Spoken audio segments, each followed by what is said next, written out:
Good evening again, Internet. I hope this finds you well, and welcome to the 5th video now. In our first video we learned about the anatomy of the guitar, which part is which. In the second video we ran some basic finger exercises just to get your coordination happening. In the third video we learned our first couple of chords, the C and the G, and how to move between them. And in the last video we learned the D chord and started playing some songs, so hopefully you've been having some fun with those over the last few days or a couple of weeks, whatever your practice routine is like. And now it's time to add the fourth of our big 5 chords, and this is the A chord. Now this chord is a tricky one for a variety of reasons, the main one being though you've got to place 3 fingers on the same fret. To do this we're going to have to cover the 2nd fret on the D, 2nd fret on the G and 2nd fret on the B. Now what I'm demonstrating here is the most common way of fingering this chord.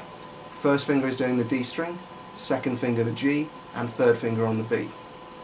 Being the A chord, it will come as no surprise that I strum from the A string, like so.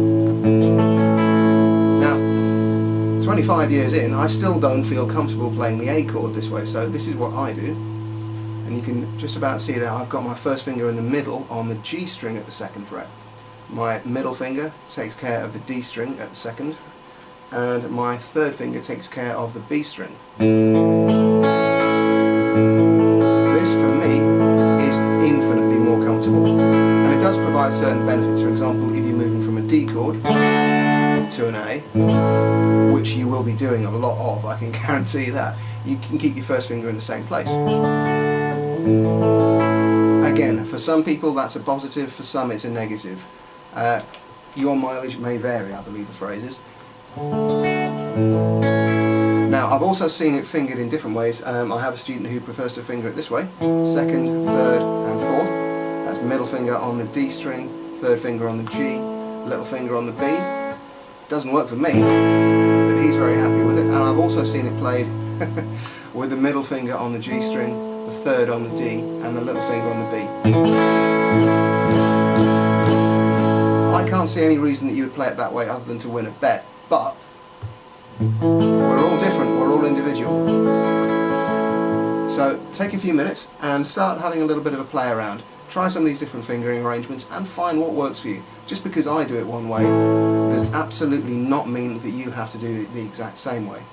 Pause me, have a play around, and we'll come back when you're happy with your fingering. Okay, so now hopefully your A chord is sounding a little bit like that. You've probably got 1 or 2 dead notes, but as we've talked about thumb positioning, finessing your grip, those dead notes will even their way out in time.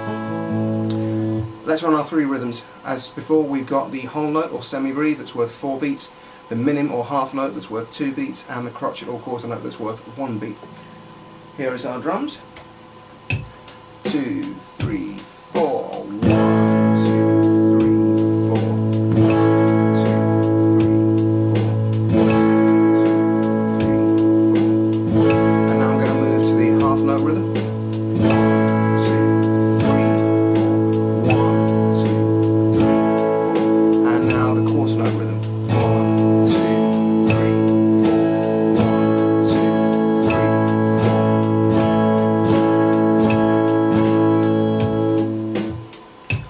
'Kay, pause me, take a few minutes to practice that, and then we'll move on to today's chord sequence.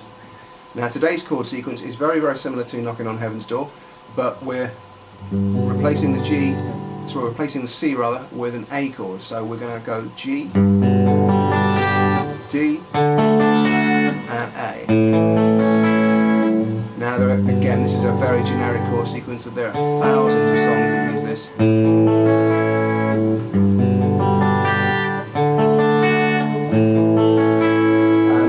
Springs to mind for me, being a child of the 90s, is Lucky Man by The Verve.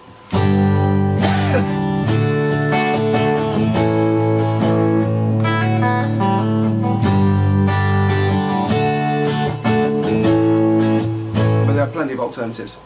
So, as before, we'll play through the chords using arpeggios in free time, picking through the notes of the chord and not worrying about rhythm, just trying to get as close to perfection with the chords as you can. put all your concentration into getting your fingers into the right place. When you can consistently move through those chords, hitting each note nice and clear, then it's time to add some rhythm and structure. So pause me, practice and come back. So now your chords are sounding good. The chord sequence we're going to use involves half a bar on the G, so that's 2 beats. Half a bar of D, so that's 2 beats. And a bar of A, so that's 4 beats. String them all together and we have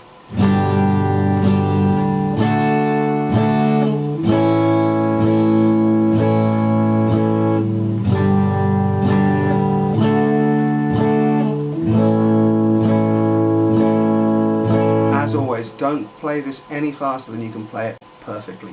You don't want to start practicing making mistakes. If I could din that into my own teenage self, I would. I can't, so hopefully I can make up for it by dinning it into all my students, wherever you may be. So, when you're happy with that, I'm going to fire up the backing track from 0 Point Guitar, and we'll play along with it. Oh, and if I was an experienced YouTube guitar teacher, I would have had this queued up already, but I'm not, so I don't. So here we go.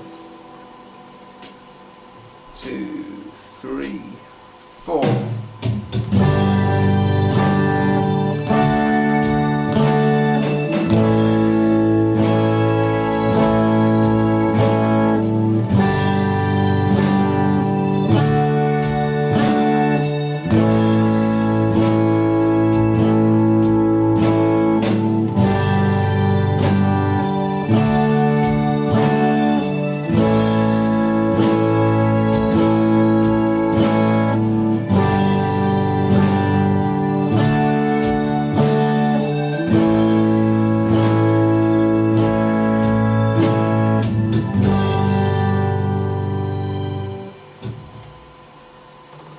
Okay, so that's that for today.